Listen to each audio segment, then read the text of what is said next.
Selamat pagi, jumpa lagi di video pembelajaran saya. Kali ini saya akan sampaikan untuk mata kuliah Epidemiologi Gizi.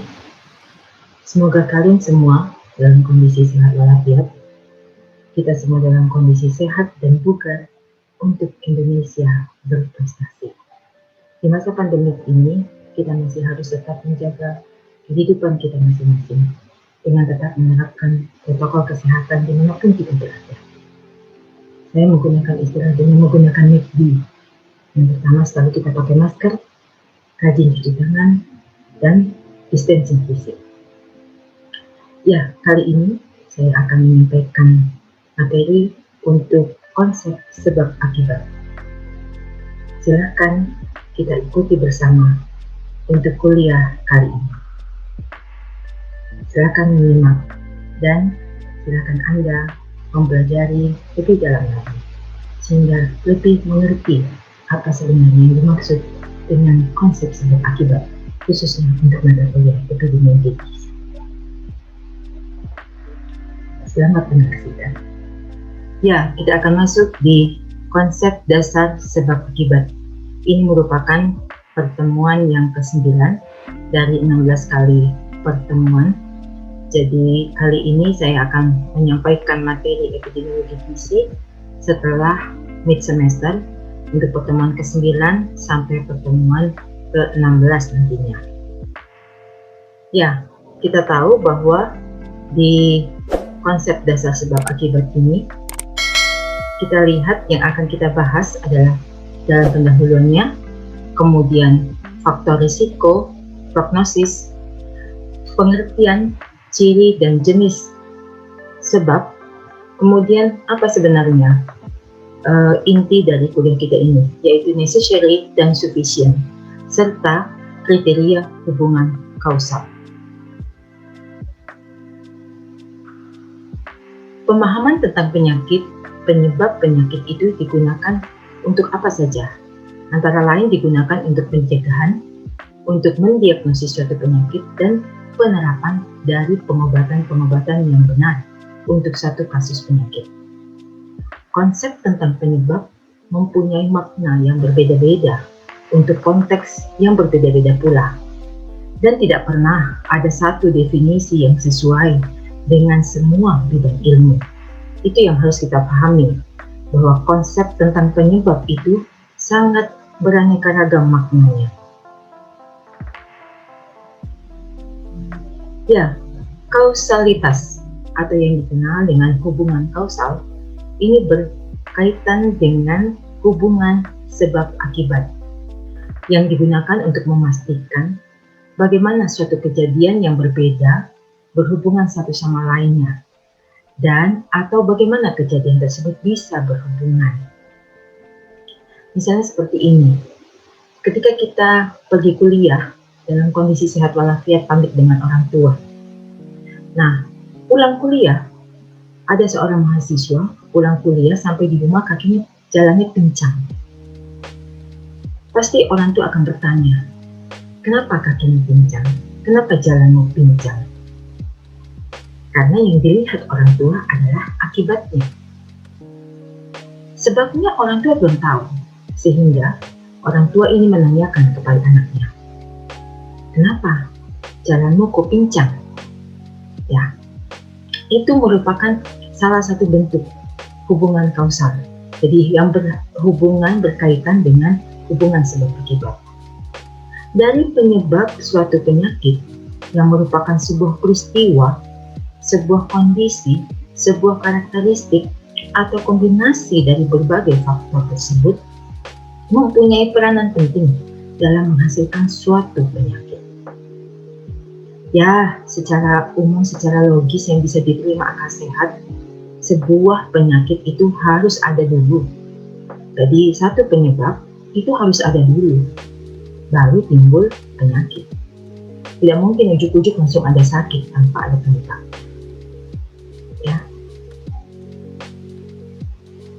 Ya, kita lihat di sini. Ada sebab, ada akibat.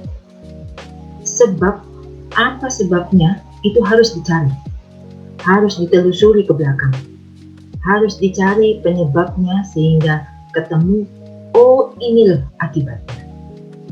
Jadi di dalam sebab itu terkandung beberapa faktor risiko. Nah, faktor risiko ini seringkali tidak disadari oleh kita manusia, bahwa kita ini masing-masing individu punya faktor risiko yang berbeda-beda. Contoh tadi, teman mahasiswa yang ke kampus dalam kondisi sehat walafiat, ketika pulang jalannya pincang. Ternyata dia ke kampus itu naik angkutan umum.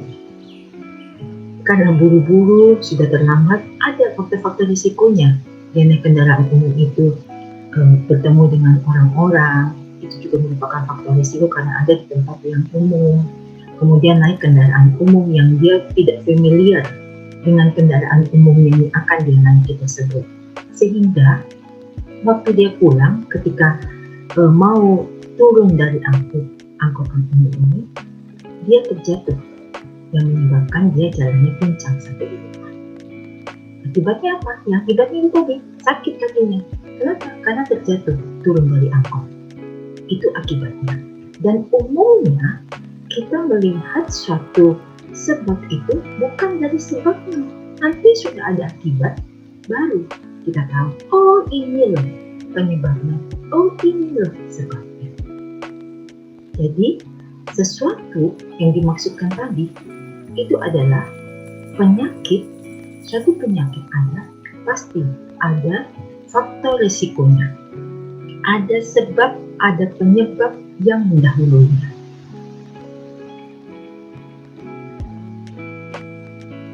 Apa itu faktor risiko? Dan yang dikenal dengan juga ada istilah prognosis. Ya, faktor risiko itu adalah karakteristik, tanda, gejala dari seorang individu yang bebas dari penyakit, tetapi secara statistik dia berhubungan dengan peningkatan suatu penyakit. Jadi faktor risiko itu tanda, gejala, karakteristik dari seseorang yang dalam kondisi sehat. Dia kelihatannya bebas dari penyakit, tetapi di dalam tubuhnya itu sudah ada tanda, sudah ada gejala. Nah, tanda dan gejala itu secara statistik berhubungan dengan meningkatnya insiden penyakit khusus untuk yang dialami oleh individu tersebut. Itu faktor risiko.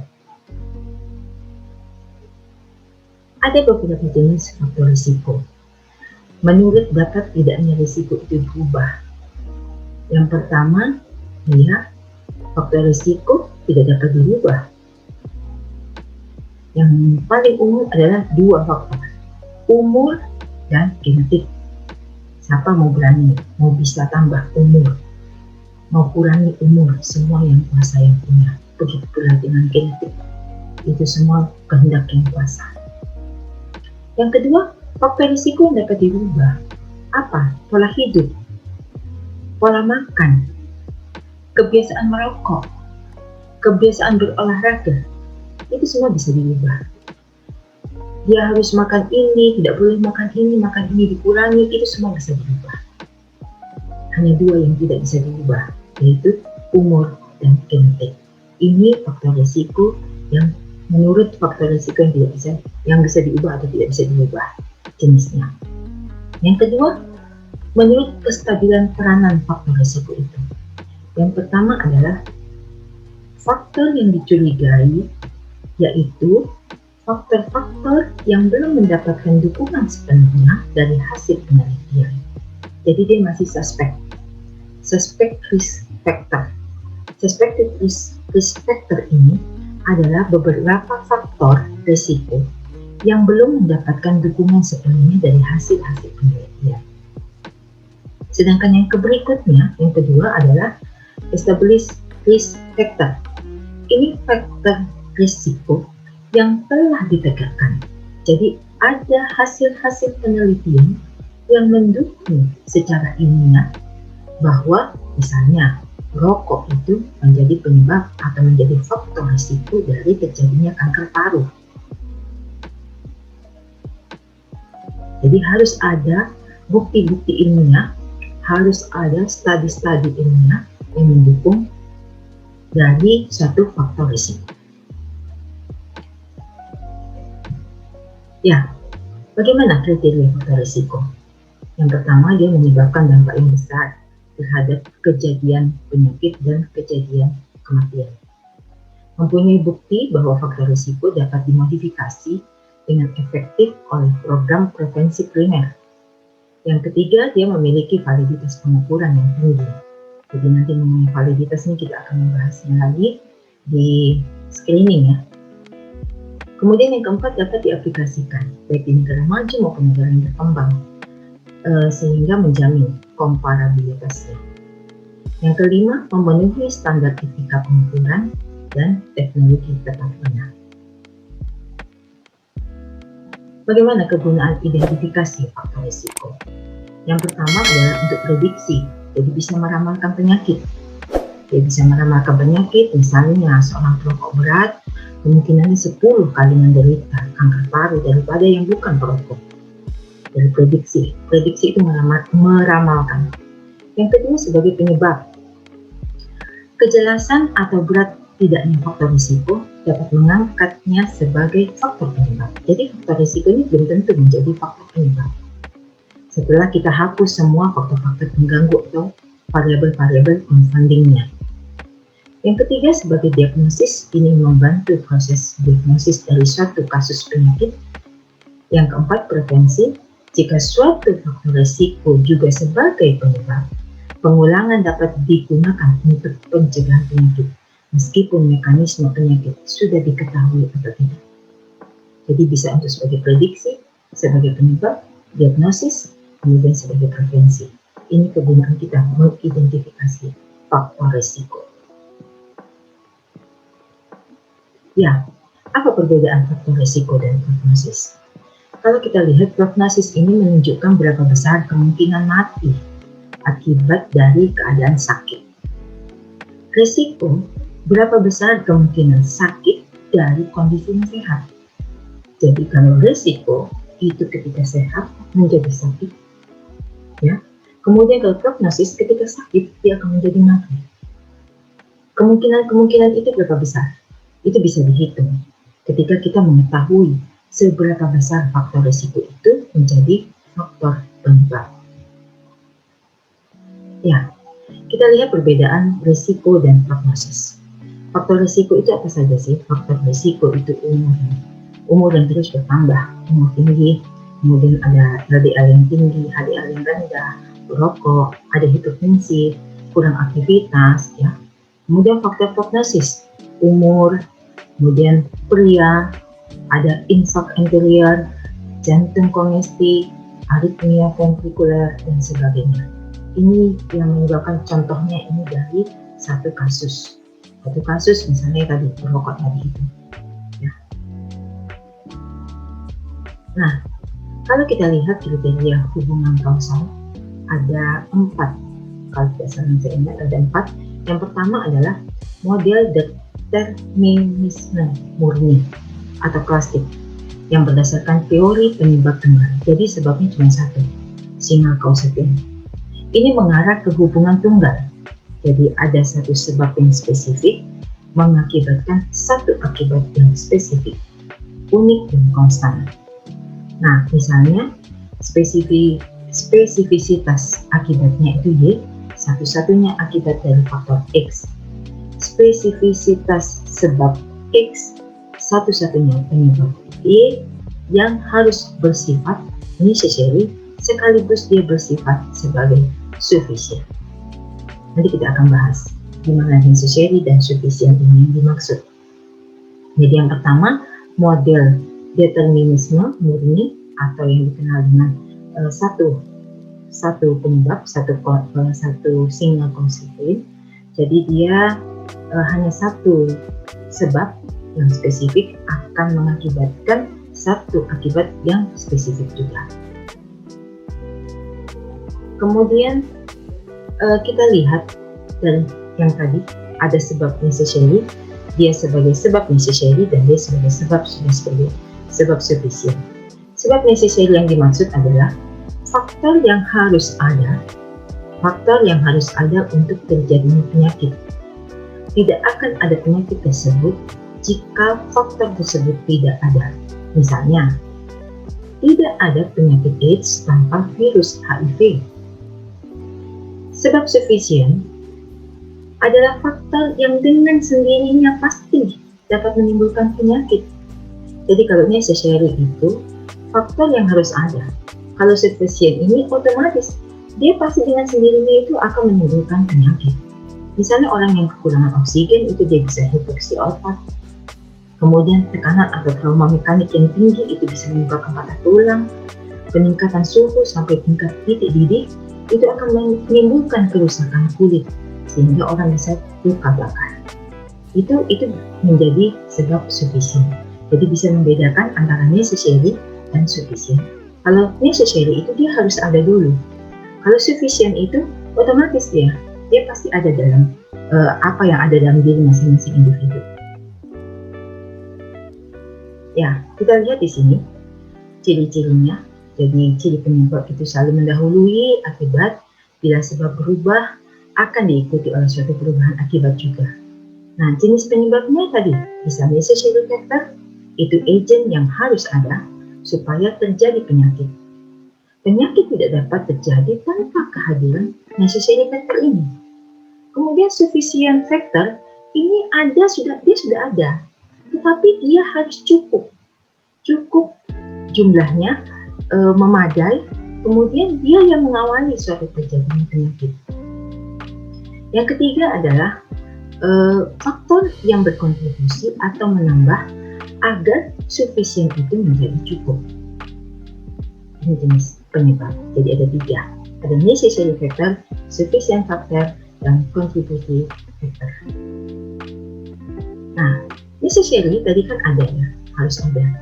Dia mengacu pada konsep suatu variabel harus selalu ada dan mendahului suatu sebab yang akan menghasilkan hubungan sebab akibat. Sedangkan sufficient ini dia mengacu pada konsep variabel tertentu pasti menghasilkan suatu akibat, atau paling tidak dia yang memprakarsai munculnya dari suatu akibat. Ini necessary dan sufficient.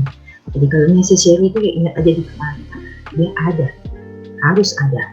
Sedangkan sufficient itu dia harus cukup jumlahnya, harus cukup memadai. Jadi sudah ada, tapi dia harus cukup karena dia kalau misalnya dia tidak cukup, maka tadi ada faktor lain yang berkontribusi untuk membantu sufficient ini menjadi cukup.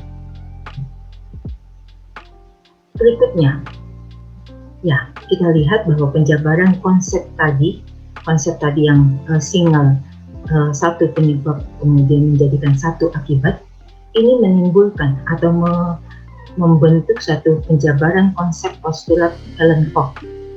Hellenkopf ini mengatakan bahwa satu organisme harus dapat ditemukan pada setiap kasus, itu necessary. Organisme tersebut tidak mengakibatkan penyakit lain. Kenapa? Karena dia sifatnya spesifik. Kemudian yang ketiga, harus dimungkinkan untuk mengisolasi organisme dan menumbuhkannya pada kultur murni. Dan kalau kultur murni tersebut diinokulasikan ke hewan atau orang yang rentan, akan menimbulkan penyakit. Itu yang disebut dengan sufficient. Jadi kalau misalnya ada satu orang yang sakit kemudian diisolasi, kultur murninya itu diinokulasi di hewan atau orang yang rentan, orang itu atau hewan tersebut bisa sakit. Itu yang disebut dengan sufficient menurut postulat Hellenkopf. Ya, yang kedua adalah model determinisme modern atau yang dikenal dengan model of cluster of causal factor oleh Rothman. Rothman ini juga dia menyatakan bahwa kenyataan ilmu saat ini penyebab dan akibat itu tidak selamanya satu faktor tunggal. Dari perspektif multiple causation, sebab sufficient itu bukan merupakan satu faktor tunggal, melainkan kumpulan dari beberapa faktor. Nanti kita lihat di bagian 1. Kemudian setiap faktor yang turut menyusun dan muncul dalam setidaknya satu set sufficient cause ini disebut dengan contributory atau component cause. Nah, faktor yang selalu ada dalam setiap step sufficient cause ini itu disebut dengan necessary cause. Jadi sebabnya itu kumpulan dari sufficient sehingga akan menimbulkan necessary. Ini menurut Rohman. Ya, kita lihat di sini. Ini ada tiga model kausalitas ala Rohman. Rohman ini dia mengatakan bahwa di tiga model ini kita lihat selalu ada A. A itu selalu ada. Jadi di model 1 ada A, model 2 ada A, model 3 ada A. Nah, dari kumpulan inilah sebab-sebab sufficient ini dapat ditentukan necessary-nya itu, yaitu A. Ya, misalnya untuk dapat terkena TBC, seseorang tidak hanya harus terinfeksi dengan kuman MTB, tapi juga harus kontak efektif dengan penderita TBC yang aktif.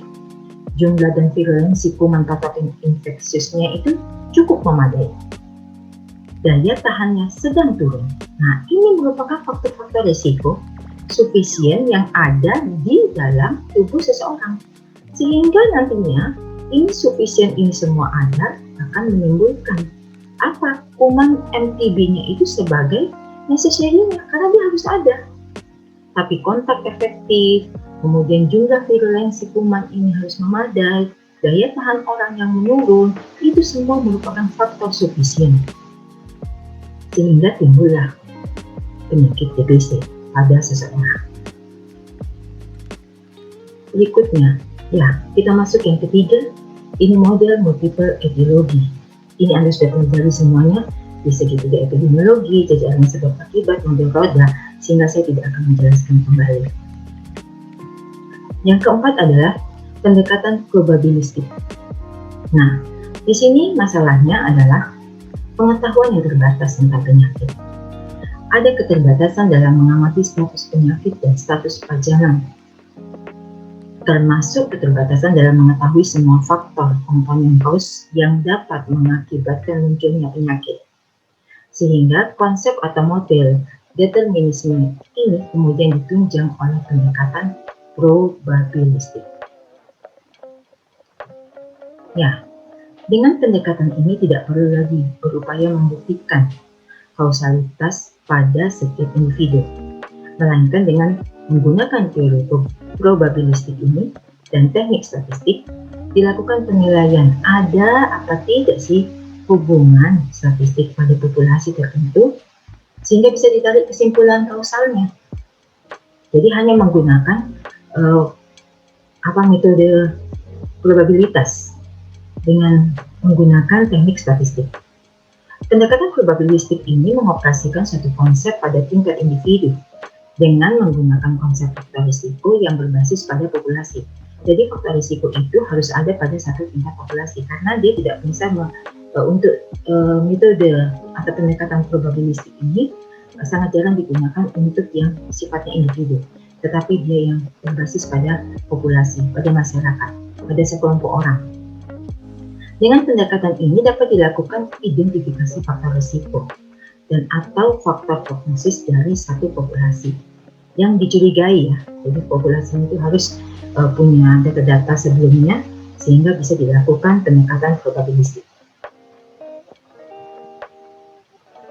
Ya, ini saya kembali bahwa necessary itu penyebab yang penting, sufficient itu cukup, kontribusi untuk penyebab itu merupakan penyebab tambahan.